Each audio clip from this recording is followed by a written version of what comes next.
வணக்கம் நண்பர்களே. விஜயனுடைய தேர்தல் பிரச்சார சுற்றுப்பயணம் திட்டங்கள் தயாராகிவிட்டது. அவர் அநேகமாக செப்டம்பர் 8 அல்லது 10 இது பிளான் ஏ. பிளான் பி படி செப்டம்பர் 13 அல்லது 17 காஞ்சிபுரம், ஈரோடு, திருச்சி 3 இடங்கள் அவருடைய ஆப்ஷனில் இருக்குது. சூழ்நிலை தகுந்த மாதிரி மாற்றிக்குவார். இந்த இடங்களில் அவருடைய மாநாட்டிற்கு எப்போதுமே ரசிகர்கள் மிக பெருமளவில் கூடுவார்கள். ஒரு நாட்டினுடைய வளங்களில் மிக முக்கியமானது மனித வளம். அதுவும் இளைஞர்கள் அதிகம் எண்ணிக்கை உள்ள நாடு நமது நாடு, அதுவும் தமிழ்நாடு குறிப்பாக. இந்த இளைஞர்களுடைய சக்தி என்பது ஒரு ரசிப்புத்தன்மை என்ற ஒரு அடிப்படையில் மட்டுமே இப்போது ஒருங்கிணைக்கப்பட்டுள்ளது. அவர்களுடைய எதிர்காலம், பணம், உடல் உழைப்பு எல்லாம் ஒரு சினிமா நடிகர் அரசியலுக்கு வந்த பிறகு பயன்படுத்தப்படுகிறது. இந்த இடத்தில் நடிகர் விஜய்க்கு நாம் வைக்கும் வேண்டுகோள், உங்கள் ரசிகர்கள் பாவம், இளைஞர்கள், அவர்களுக்கு எதிர்காலத்தை குறித்த ஒரு பெரிய திட்டங்கள் இருக்காது, கனவுகள் இருக்கும். இது ரெண்டுக்கும் வித்தியாசம் உண்டு.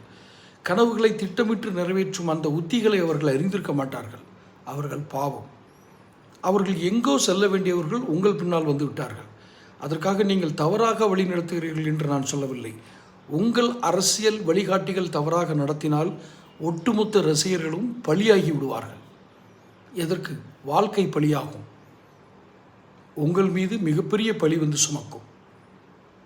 இந்த பழியை நீங்கள் ஏற்றுக்கொள்ள வேண்டாம். அதனால் நான் கூட்டம் கூட்டாதீங்க, தேர்தல் பிரச்சார பயணம் மேற்கொள்ளாதீங்கன்னெலாம் சொல்லலை. கவனமாக வழி நடத்துங்கள். அவர்கள் இந்த நாட்டின் மிகப்பெரிய வளம். அவர்கள் எங்கோ திசை திரும்பி போக வேண்டியவர்கள். ஆனால் உங்கள் பின்னால் வந்து நிற்கிறார்கள். தேர்தல் பிரச்சார பயணம் என்பது உங்களை ஆட்சி கட்டிலில் அமர வைப்பதற்காக போடப்பட்ட வியூகங்களுக்குள் வீணாக இந்த மனித வளங்களை கரைத்து விடாதீர்கள். இது ஒரு சாதாரண குடிமகனாக உங்களுக்கு நான் வைக்கும் வேண்டுகோள்.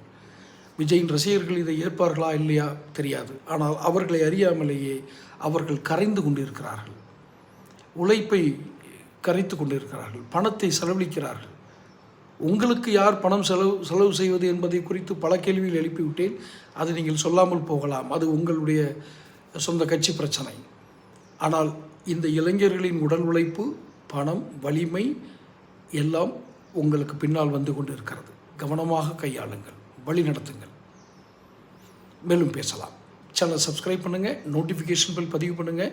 பிடிச்சிருந்தால் லைக் பண்ணி ஷேர் பண்ணுங்கள்.